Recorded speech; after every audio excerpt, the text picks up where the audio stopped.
On the night of our wedding anniversary, Goo Corporation CEO Angelo's scandal of a late-night meeting with the popular actress Blanca hit the headlines. When Blanca came to confront me, she looked down at me with arrogance. "Sister, you should be more sensible. After all, love doesn't care about who comes first. The one who isn't loved is the third party." I couldn't help but laugh. She didn't even bother to find someone with a brain. Love might not care about who comes first, but it does care about propriety and decency. Moreover, you know better than I do whether Angelo really loves you. He actually tried to exploit my genuine feelings in such a despicable manner, attempting to control my life. But imprisoning an eagle comes at a price. Chapter 1. I am Monica, currently a full-time writer, married for nearly 3 years, living a happy and fulfilling life. When I received Angelo's call, my novel was at an exciting plot twist. Just as inspiration was flowing, it was abruptly cut off. My hands paused on the keyboard, and I couldn't remember the plot I had just thought of. Frustrated, I closed my laptop and answered the phone, unable to hide my annoyance. "Hello, what do you want?" Angelo paused, then spoke with a smile. What's wrong? Who made my Moni angry?" "Nothing. I'm working overtime tonight, just reminding you to have dinner." His deep voice on the other end was as gentle as ever. I sighed and softened my tone. "Okay, Angelo, your stomach isn't good, so remember to eat dinner too." I couldn't help it. My husband Angelo is simply the most perfect lover in the world. He can always tolerate my 18,000 flaws. Our love story is very cliché. He is the monkey king who stepped on a colorful cloud to save the princess. After the disaster that nearly destroyed me, he rebuilt my shattered world brick by brick. Meeting him used up all my luck in this lifetime. I didn't have a happy childhood. After my mother died in a car accident, my father soon remarried, and I was sent to live with my uncle's family. My uncle liked me very much and often said that my eyes were just like my mother's. Unfortunately, his work kept him busy, constantly traveling, so the task of raising me fell to my aunt. My aunt had a lot of complaints about this. Every time my uncle came home, I could hear them arguing at night because of me. Next came the crying and cursing, and the sound of dishes breaking. At first, my uncle's family didn't have children, so my life was still bearable. But after my cousin was born, my aunt's attitude toward me took a sharp turn for the worse. I wanted to be oblivious to the underlying messages, the cold stares, and the term debt collector. But an adolescent girl has the keenest sense of emotions. I could only do my best to swallow the half-cooked leftover rice and obediently wash the dishes. No one would pick me up or drop me off at school. The 5-kilometer walk wasn't too long or too short. I could manage it alone. Only that dark alley emitted a terrifying aura, reminding me of the alley where my mother had her accident. I once begged my aunt to buy me a flashlight. I braced myself and asked for money for the first time. "Auntie, can I have 10 yuan to buy a flashlight? The road at the entrance is too dark." "I'm scared." "Scared of what?" She cut me off, glaring at me. "I work myself to the bone every day, and the little money I make isn't enough to support your brother. And you want me to buy you a flashlight?" She glared at me, accusing me of being a wasteful ingrate and recounting how hard it had been for her to take care of me. This burden. "I'm sorry, Auntie, I shouldn't have asked for money." I quickly lowered my eyes and apologized obediently. I knew that if I didn't back down, I'd only face more intense storms. She was taken aback for a moment. She is like a punch hitting cotton. After a while, she reluctantly calmed down and took out 2 bills from her wallet. "Oh, thank you, Auntie. You're so kind." I cheerfully took the money and sincerely thanked her. Thankfully, Auntie had a rare moment of softness, but her next words froze me in place. "Go buy diapers for your brother." I looked up, and the sarcastic expression on her face was so glaring. I don't remember how I left the house that day. When I came to my senses, I was already standing in front of that dark alley. I forced myself to move my stiff legs, ready to run through the alley as fast as I could. Suddenly, something in the darkness tripped me. Before I could get up, a sharp pain struck the back of my head. The sound of a breaking bottle exploded in my ears. The world spun, and the light in front of me gradually faded. Before losing consciousness, I reached out desperately, but only grasped endless darkness. Pain. So much pain. I don't know how long it took, but I struggled to wake up from the darkness. The nauseating smell and heavy breathing in the darkness fermented, enveloping me in overwhelming fear and pain. I hated my blank mind, hated my stiff body. I hated that no matter how hard I tried, I couldn't struggle to escape. Suddenly, footsteps sounded at the entrance of the alley. The faint noise reignited my strong will to survive, and I found my voice with all my strength. Help! Help! But the sound was too weak, drowned out by the howling north wind. The figure on top of me realized I was awake and violently grabbed my hair, smashing my head against the ground. Once, twice, my cries for help were shattered, blood flooding my nasal cavity with a gurgling sound. But it was the thudding sound that someone heard. "Ah, Dad, come quickly! Call the police!" A boy's scream. Someone rushed into the alley, followed by more people, and finally, the sound of sirens. I finally sank into unconsciousness. I knew I was saved. Chapter 2. Moni, don't be afraid. Don't be afraid. I'm here. It was Angelo's voice. The tears on my chin hadn't dried yet as I looked up in confusion. It was Angelo. Wasn't he working late? Why was he back?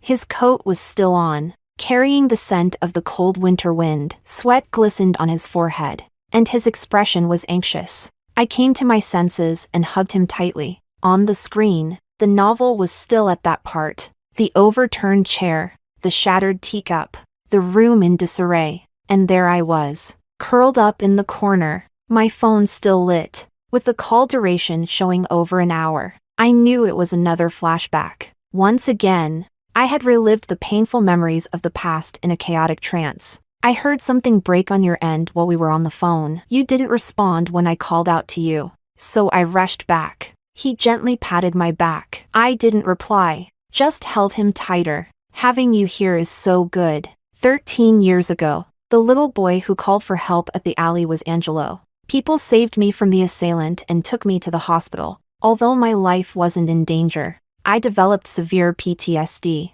The illness tormented me day and night, and I repeatedly survived the terrifying memories of the past. The attacker couldn't destroy my body, but he shattered my soul. I could feel my vitality slowly draining from my body, turning me into an empty shell, the last straw that broke the camel's back. Sigh. This poor girl. I overheard the nurses whispering in the hallway. Isn't it awful? Her condition hasn't even improved, and her aunt already signed the settlement and ran off with her son. She abandoned her niece and husband. Shoo. Keep it down. Don't let the patient hear. She can't handle any more stress. I laughed bitterly. Under the bandages, my hand, with torn fingernails, was bleeding again. My aunt had run away. She took the settlement money after signing the agreement and left my uncle and me behind. I didn't understand why I was always the one abandoned. Why was there never a place for me? Why, among all the brightly lit homes, was there not a single light for me? It's better this way. I would no longer be a burden to anyone. The biting wind on the rooftop steeled my resolve, pushing me towards the end. The piercing cold was the only proof I was still alive. How ironic. In such a bitterly cold wind, for the first time in years, I smelled freedom. Mom, I'm coming to find you. I closed my eyes. Monica. Who? The feeling of weightlessness hit in the opposite direction as I fell into many warm arms. I turned around, and there was Angelo, along with the medical staff who had come to the rooftop. He had come to visit me but found my room empty, so he quickly called for help to find me. By a twist of fate, he saved me a second time. I looked at the worried faces of so many people and suddenly felt guilty. I'm sorry, I mumbled, lowering my head. Don't apologize. He interrupted me. He gently took my hand and placed a get well card in it. Sister, it's not your fault. I know, you're just sick. Don't worry. My dad can help pay for your medical bills. You need to get better soon. He shook his head. Winter has come. Can spring be far behind? There was a poem on the card. Suffering will eventually turn into the wind and smoke, like a grain of salt on the shore of coast. The writing was childish, but it brought tears to my eyes. I held his hand, as if holding on to an entire spring. Chapter 3. After being discharged from the hospital, Angelo wanted me to live at his place and be his sister. But I declined. When my mother was still alive, she taught me not to accept favors without repaying them. I had already received so much from him, and now that I was healthy, how could I let my benefactor continue to support me? With the help of poverty allowances and student loans, I attended school during the day and worked several part-time jobs at night. With my own hands, I managed to pay off my medical bills. I knew his family was wealthy, his father being the president of a large company, and that this money was nothing to him, but I couldn't take it lightly. Later, I got into a good university. Being away from the environment that held traumatic memories, my life gradually got back on track. In college, I began making new friends and also saw a familiar old friend, Angelo. He was 2 years younger than me. I remembered him as a playful kid who didn't like studying, yet he managed to get into the same university as me. Sister, I've caught up with you. He smiled, bright and clean. I'm an adult now. Can I pursue you? The afternoon spring sunlight cast small shadows on his eyelashes. My heart skipped a beat. This sun-like boy reminded me of the spring day after that harsh winter. Under his persistent pursuit, we fell in love. After graduating from university, we got married with everyone's blessings. They all joked that Angelo had hit the jackpot by marrying the goddess of our journalism department. Only I knew that I was the lucky one. If it weren't for him, my life would have ended that desolate winter night. After marriage, we were very happy. He took over the family business and became the company president, while I worked as an editor at a newspaper. But for some reason, even though everything was happy and perfect, and my life was smoothly back on track, my PTSD started to relapse. This was illogical. With proper treatment, my PTSD had been clinically cured by my sophomore year. I hadn't been subjected to any trauma, so why was it relapsing? I couldn't figure it out. Angie, I feel like my condition is relapsing lately. Angelo was taken aback and then hugged me with concern. How could that be? Is my wife under too much work pressure? Why don't you quit your job? I was stunned. I had never thought of quitting. Although this job was tough, it was indeed my passion. How can that be? I know you have the financial capability, but my life needs to have its own value. He was indifferent. What's the big deal? Even if you had no value, I would still love you. I was startled, not understanding how he could say such a thing. How could you say that? His face stiffened, realizing he had misspoken, and softened his tone. I didn't mean it that way. You know that. All right. Don't think too much. Just know that I'll always be your strong support. See, you're under too much pressure. Getting upset over nothing. I touched my nose, feeling a bit embarrassed. Maybe I had been too harsh on him. I shouldn't have taken it out on him. I didn't think much of it, but my health deteriorated day by day, constantly failing me at work. Finally, during a presentation, I lost focus while giving my PPT. The editor-in-chief looked at me helplessly. I'll keep your position for a year. That's the limit of my authority. She took my hand, speaking earnestly. Moni, you have a lot of talent. I really admire you. Young lady, don't carry everything on your own. Get well soon. We're all waiting for your return. I looked up and saw my colleagues crowded outside the door. My eyes turned red. Thank you, editor-in-chief. Thank you, everyone. I couldn't let them down. My condition wouldn't relapse for no reason. The cause must be nearby. A year would be enough time for me to kick it out of my life. Chapter 4. When I left work, Angelo's Range Rover was parked outside. Seeing me approach, he got out of the car to greet me. My nose tingled, and I wrapped my arms around his waist. I told you not to come. He affectionately ruffled my hair, comforting me. How could I not come when my wife is being bullied? Actually, I wasn't bullied, but I didn't say that. Sometimes satisfying his protective instincts helps maintain our relationship. I buried myself in his embrace, greedily inhaling his scent. Yes, yes, all thanks to my dear husband. Suddenly, I felt something was off, but I couldn't pinpoint it. Angie, I feel like you smell a bit different. Unknown sources of danger are the most lethal. The sense of unease grew stronger. and I instinctively tightened my grip on his clothes. What? Suspecting your husband of fooling around? He chuckled and ruffled my hair. Before I could explain my concerns, he spoke first. Because your husband is thoughtful. I replaced the camphor balls in the closet with natural camphor. The doctor said the synthetic ones are bad for your health. I sniffed. Indeed, it wasn't the same pungent smell as before. Instead, it was the fresh scent of camphor leaves. I awkwardly rubbed my nose, realizing I was making a big deal out of nothing. I was just asking. Let's go home. I'm starving. I let go of his clothes, realizing I had wrinkled his perfectly ironed collar. I was stunned. Since when had I become so reliant on him? Every step I took seemed to align with his wishes. Suddenly, I caught on to something but couldn't believe my suspicion. It couldn't be. It must be because of my recent poor state. How could I doubt such a perfect lover? I forced a natural sweet smile and spoke casually. When did you change them? I didn't even notice. I don't remember. Just did it when I found out the synthetic ones were bad. He replied casually, his expression natural, revealing nothing. I don't like this smell. How about we switch to lavender?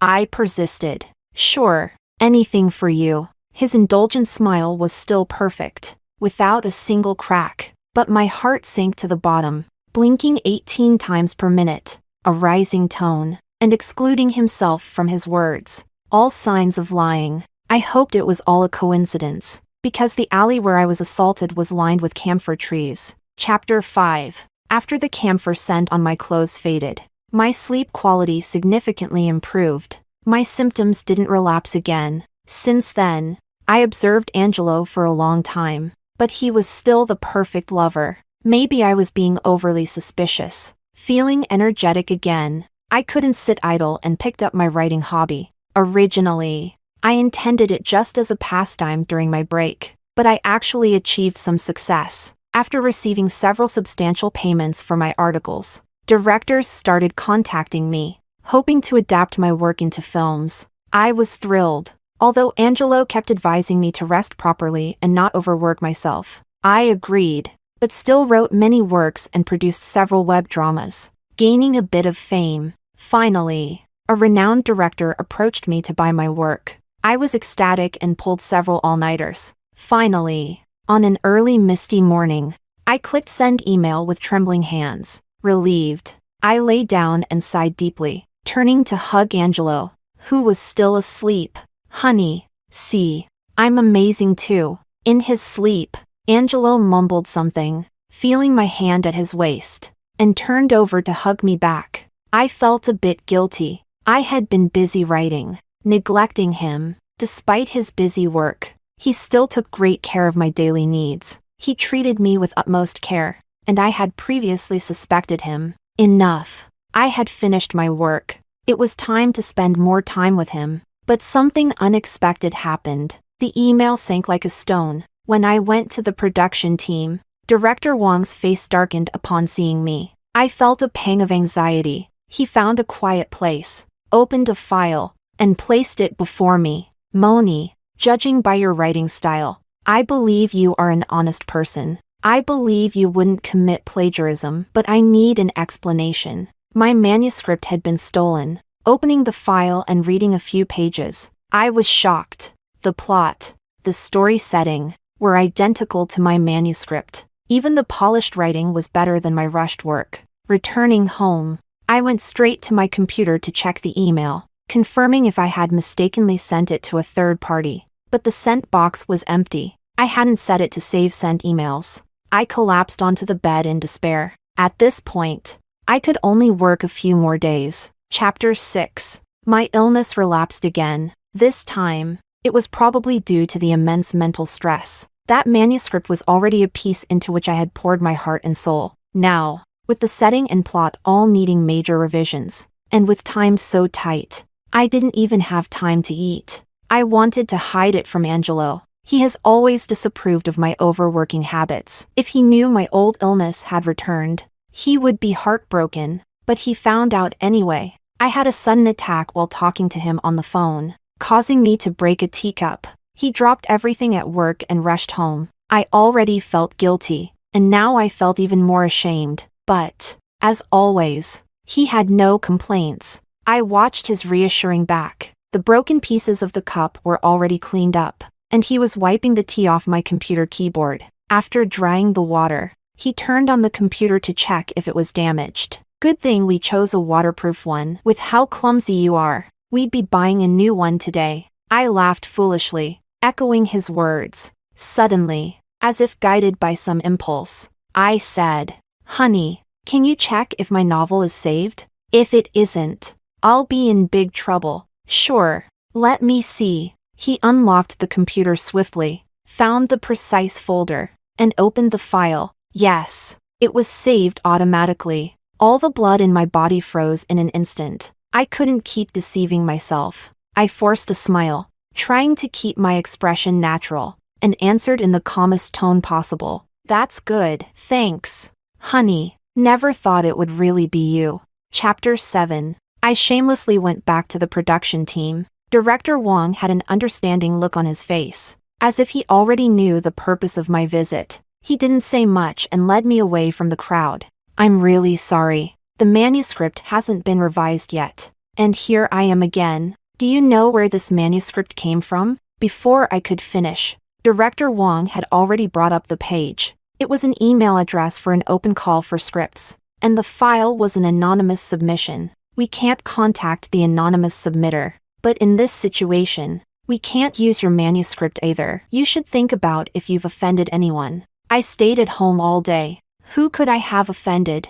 Even though I had guessed the answer, I still looked at the submission time, trembling. It was the same night I sent my email, and the anonymous submission was 3 hours before mine. At that time, I had already finished the ending and was doing the final polishing. Then, the starving me was called to the kitchen to eat a bowl of noodles that Angelo had personally made. I closed my eyes for a moment. Angelo. Oh, Angelo. My good husband. Moni. Normally, I wouldn't show you this. You know the rules of our industry. But you were mentored by MS Lin. I trust you. I was stunned, but quickly understood who MS Lin was. My boss, Editor-in-Chief Rose. My eyes began to well up. I had already left, but my family at the newspaper still shielded me in this way. I had planned to finish handing over the scripts and then return to my position, but now it seemed that some people and some things needed to be dealt with. Thank you. I will handle the manuscript issue in the next few days. Chapter 8. Camphor Trees. Anonymous sender. How much more is there that I haven't discovered? My thoughts were in turmoil, and details I had never noticed before started to become clear. Don't go to work. You don't need to prove anything, even if you have no value. I'll still love you. See, I told you not to write those things. You got sick from overworking, didn't you? How long has it been since you spent time with me? Is it all for this lousy job that doesn't even pay well? You. Only I can tolerate such a bad temper. These affectionate, gentle, and seemingly romantic words all came from my perfect lover. Little by little, they dulled my senses, cut off my future, and trapped me in this warm, enclosed glass house. I thought of a manipulation technique. Pickup artist. I was grateful that I was clear-headed and rational enough. If I had obeyed from the start, quit my job, and given up writing, I shudder to think, what kind of canary would I have become?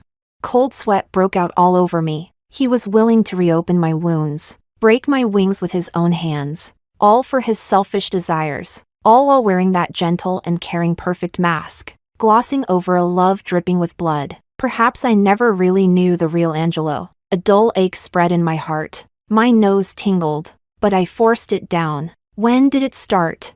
With his meticulousness. The slip-ups I noticed were probably just the tip of the iceberg. He could do such horrifying things just to keep me by his side. What would he do if I asked for a divorce? I didn't dare to think further. To write. I definitely couldn't stay at home. I grabbed my laptop and headed straight to the library. The change of environment indeed sparked my creativity. I breathed a long sigh of relief and was about to hit send when I paused. A thought formed in my mind. I stood up and found the librarian, ignoring his puzzled look. I borrowed the book I needed. The Art of Flirt. Know your enemy and yourself, and you can fight 100 battles without defeat. I seemed to have found a way out. If an amicable divorce was impossible, what about a litigated divorce? Chapter 9. Closing the book. I realized it was already completely dark outside. I took a deep breath and pushed the nauseating so-called techniques out of my mind for the time being. I fished out my card holder and retrieved the now yellowed card. Suffering will eventually turn into the wind and smoke, like a grain of salt on the shore of coast. I tore it into pieces. This gaslighting scam, using a deceitful mirage to enslave genuine feelings, has dragged so many people into an abyss from which there's no escape. Pretend to be a heartbroken wanderer, act like a successful emperor, or be a romantic poet. Ridiculous. It turns out a person doesn't just suddenly become rotten. Even when he was that young, he knew how to manipulate others' emotions. My phone buzzed again. I glanced at it, seeing dozens of missed calls. I chuckled and turned off the screen. I no longer worried about alerting him. There was no need to pretend anymore. What I wanted now was for him to lose his temper and reveal his true nature. He would misjudge the situation, escalating his psychological manipulation. Following those so-called template routines, he would make the appearance of a third party create a sense of crisis in our marriage. Then, according to the plan, I would sincerely apologize and atone. No, he would be the one at fault in our marriage. If his target were truly a devout follower, he might have succeeded.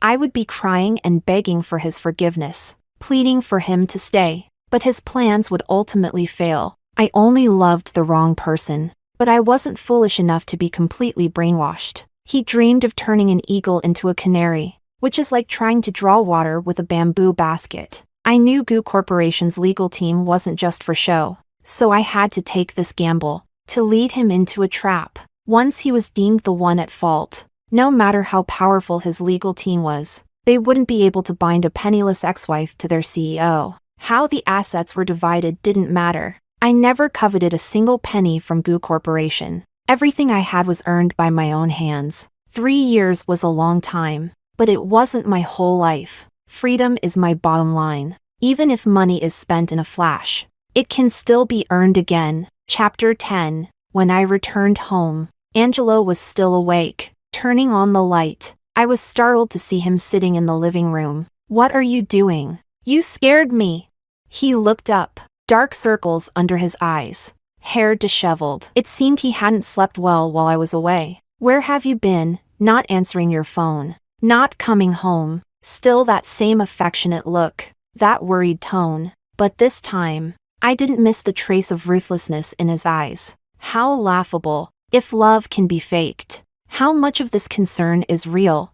I feigned innocence, hitting him where it hurt. I was revising my manuscript. "Your wife is now successful and famous." Sure enough, he scratched his head irritably, the affectionate look showing a crack. He couldn't tolerate his plaything challenging his authority. Does he love me? I don't know. All I know is that, to him, I am just an object he wants to possess at all costs. Why bother with that useless stuff? Don't I earn enough for you to spend? But I don't want to spend your money. I casually plucked a tulip from the vase. The scent of these flowers, when smelled for too long, causes poisoning, dizziness, and nausea, preventing me from concentrating on writing. But these symptoms I often mistook for PTSD physical symptoms. No wonder my writing efficiency improved so much just by changing the environment. I only realized it now. I tore off the petals one by one, smiling wildly, provoking him. Finally, as his expression began to crack, I threw out the bait. "Why haven't you changed to roses? Our 3rd anniversary is coming up." He paused, then showed a barely noticeable playful smile. "Got him. Although I'm now a bit famous and can stand on equal footing with you, don't worry. I won't abandon my husband." I smiled mischievously, adding fuel to the fire. "Don't work overtime on our anniversary. I'll be waiting for you to come home. Angelo, don't let me down. You don't need me to teach you how to deal with a prey that's slipping from your control, do you?" "Okay." He smiled, his gentle look returned. "But you should stop writing that novel. A woman should take care of her family." The snake revealed its fangs. The conversation finally reached the point. "There aren't so many virtuous women. You can't find another one, can you?"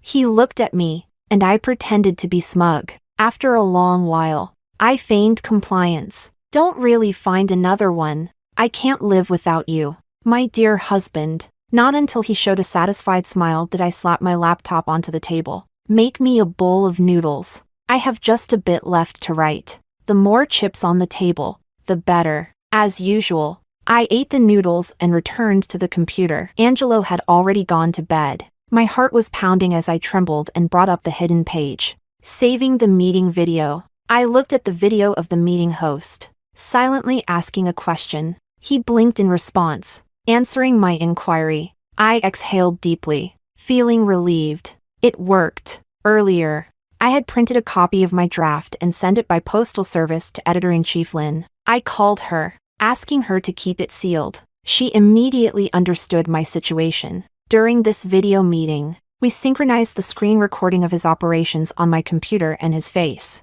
Whether it was the draft stamped with the company seal or this video, both were ironclad evidence of his plagiarism. One of them would surely serve as evidence in court. Chapter 11. Just as I expected, he found another woman. Even heaven is helping me. And the woman he found is a familiar face. The popular singer Blanca, Angelo's childhood friend. When we got married, this girl caused quite a stir. Now, it seems she's done me a big favor. Sure enough, on our wedding anniversary, Angelo was absent, and the headline hashtag Goo Corporation CEO Angelo spends night with popular singer Blanca hashtag hit the news. I made numerous fake calls to him, all unanswered. As expected, I sent Angelo an edited text message. I believe you're not serious. You're just playing around, right? Come home as soon as you see this. Are you really going to stay with that woman? Putting down the phone, I swirled the wine in my glass and took a sip. The wine had breathed just right. The dining table was set for a feast for one. I hadn't prepared his portion at all. This self-proclaimed clever, self-righteous hypocritical scumbag. He doesn't understand the saying, cleverness can backfire, and he's incapable of redemption. So, he will pay the price. In the past 2 days, I've slept soundly, even more peacefully than when we were in love. Judging the time to be about right, I set off for Blanca's neighborhood in the early morning. After waiting downstairs for a while, Angelo's Range Rover indeed drove out of the complex. My heart, already numb and cold, ached for a moment, but I smiled. This is good. I don't have to feel guilty, nor do I need to hold back. I walked straight to the delivery station. The delivery guy was a chivalrous person. Upon hearing my story, he immediately pounded his chest and offered to help. He took the fake package I prepared upstairs, and soon came back, excitedly recounting his heroic deeds. I said it was a valuable package that had to be signed for in person, unless she proved their relationship in the recipient column. And guess what? The mistress immediately signed. She even guaranteed they were married. How shameless! He vowed indignantly to testify in court. No amount of money can allow one to have 2 wives. I thanked him profusely, and he waved goodbye from a distance as I left the complex. I wiped away the tears that almost overflowed. There are still good people in this world. Today, with the key evidence of bigamy in hand, I can initiate legal proceedings. I looked up at the sky. It was rare to see such a blue, clear sky in winter. I took a deep breath. How wonderful. I am about to be free. Chapter 12. I didn't expect Blanca to show up at my door. She stood with her hands on her hips, posing like a young lady, looking down at me. Sister, you should be sensible. After all, love doesn't care about who comes first. The unloved one is the third party. I couldn't help but laugh. What kind of taste does Angelo have? He couldn't even find someone with brains. Love may not care about who comes first, but it does care about propriety and decency. I watched as her face turned red, speaking each word clearly. Moreover, you know better than I do whether Angelo truly loves you. Her body trembled slightly. I laughed at myself. So, even she knew, to some extent, what kind of person Angelo was. I was the only one kept in the dark from beginning to end. I stood up and stepped closer to her. You've known Angelo since you were young. You should know better what kind of person he is. If you can persuade him to divorce, I would be more than willing. Her eyes began to fill with tears. avoiding my gaze. Blanca, you still have a bright future ahead of you. Are you really willing to give up the path your parents painstakingly paved for you, just to be his possession? She didn't answer. After a long time, she looked up, her eyes filled with tears. I knew I couldn't win against you. I laughed in exasperation. I wasn't advising her out of pity, but to prevent another girl from falling into his trap. If I were intent on competing with her, would I need to waste my breath? I ignored her and walked past her. You turned him down so many times, yet he still ended up with you. I stopped. Turned him down? I never rejected Angelo. Logic told me not to pay attention, that completing the divorce was more important, but my gut told me something was amiss. I turned back. She realized she had slipped up and tried to leave, but I grabbed her. Explain yourself. She cried out in pain, but under my persistent questioning, she finally spoke the truth. Stammering, it's just, when we were in elementary school, I secretly threw away a lot of the love letters Angie wrote to you. He always thought you rejected him, he even hated you for a while, but you two still ended up together. I couldn't believe it and confirmed again. You were in elementary school? Angelo was in his first year of middle school. A horrifying realization hit me. My mind was in turmoil, and all the blood in my body rushed to my head. Blood trickled from my nose, and a buzzing sound filled my ears. Terror ravaged my body like a storm. Every cell shrank in fear, and the dark night from years ago consumed me. Blanca's exclamation was faint in my ears. My illness flared up violently. I curled up in the corner, sobbing silently. I thought that desperate night was my first encounter with Angelo, but that year, Angelo was in his second year of middle school. Instinct told me I had uncovered a terrifying truth. The brutal reality assaulted my nerves. The incident I experienced, it probably wasn't an accident. So that's how it was. A mentally unstable vagrant suddenly found family members and managed to produce a 200,000 yuan compensation. A teenage boy dared to rush into an alley alone to stop an assailant's actions. Cold, salty bitterness mixed with burning hatred welled up in my heart. Angelo, you must be very proud. All these years, watching your perfect creation worship you as a god. When I regained consciousness, Blanca was holding on to me, crying pitifully. I won't fight with you for Angie. Don't die. Please don't die. I don't want to go to jail. Sob. I sighed. You're crushing my arm. Seeing me recover, she thanked heaven and earth, thanking everyone from her grandparents to her parents. This girl didn't seem very bright. I changed my mind. This divorce, I'll postpone it a bit. Chapter 13. I dialed Angelo's number. I forced myself to sound tearful, expressing how much I missed him. I know I was wrong. Angie, please come back. I said I would finish this novel and promise never to write again. He truly believed I was yielding and smoothly moved back home. I acted coy and asked him to take me on a trip to the Tibetan area. Angelo, I want to see the real Qinghai Lake. My eyes held a dark meaning but only the two of us understood. He hugged me, his face full of satisfaction, barely able to hide his smugness. All right. As a reward for my Moni knowing her mistake and correcting it, it seemed he also remembered that card. Be a good girl, and we'll fly to Qinghai tomorrow. He ruffled my hair as he used to, but I subtly avoided his touch. He buried his head in my neck, missing the deep-seated hatred in my eyes. Angelo, do you know what it feels like to have fear invade your body, tearing everything apart? It's okay if you don't. You'll soon know how terrifying that abyss is. Will you be as scared as I was?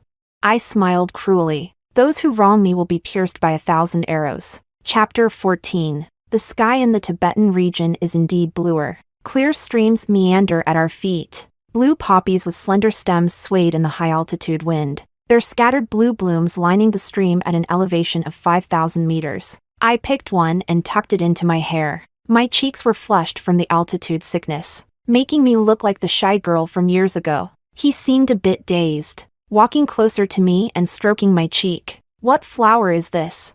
His eyes sparkled with amazement. Blue poppy. It symbolizes eternal love. There's a story about it among the Tibetans. I lied. The green poppy's meaning is resilience, an indomitable, resilient life that cannot be destroyed. I made up a thrilling love story, and he listened intently. In the end, the girl with the blue poppy and the boy who drank the holy water would never be separated. I dipped my fingers into the mountain stream. Its water clear to the bottom. The so-called holy mountain and sacred water refer to the Ganges Mountains and the South Asian rivers born from its snow peaks. This stream is likely one of their tributaries. I looked up at him, sunlight dancing on the stones, casting shimmering reflections on my lips. He suddenly leaned down, giving me a passionate kiss. Then, using my hand, he scooped up a handful of stream water and drank it all. We will never be separated either. I smiled, a genuine, bright smile. Slowly, I pinned another green poppy onto his collar. Do you like it? It's a gift from me. He didn't catch my hidden meaning. Anything from Moni. I'll like. He wrapped his arm around me, clearly pleased. Really? Angelo, I hope you do like it. The Tibetan herders never dare to drink unfiltered spring water, and this mountain stream's upper reaches run through a pasture. That night, I left him behind and flew back alone. I only left a single text message. The scriptwriting deadline was approaching, and I sent Angelo a message. The scriptwriting task deadline is near. I'm sorry. I lied to you. I can't abandon my career.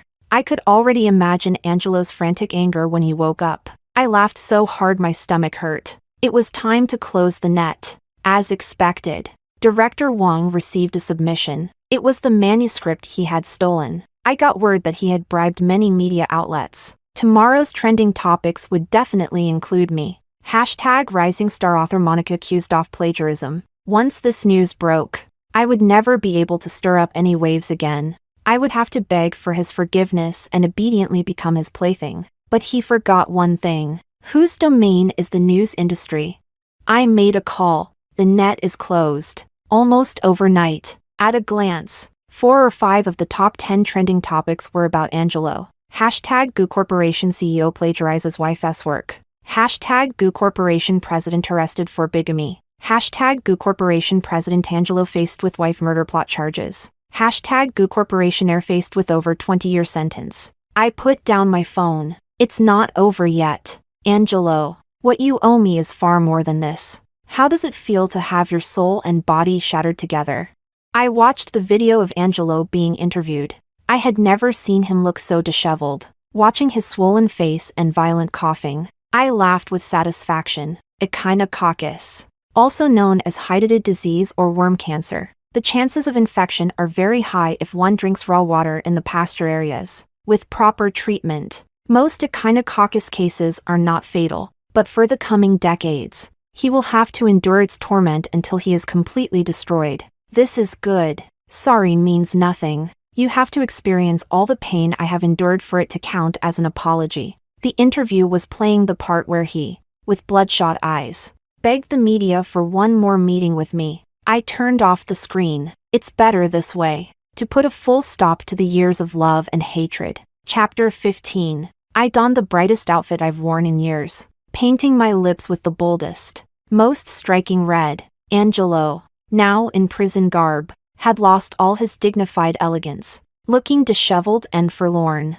His eyes, red with anger, lunged toward the partition glass in the visitation room, only to be restrained by the guards. I sat serenely on the other side of the glass, quietly observing his miserable state, just as he had once observed me lying on the hospital bed, observing his perfect creation. I spoke first. Do you like it? His pupils dilated, showing a look of hurt and disbelief. You knew that water was undrinkable? Instead of answering, I laughed. As I laughed, tears began to fall. Say something. Why did you do this to me? Moni, speak!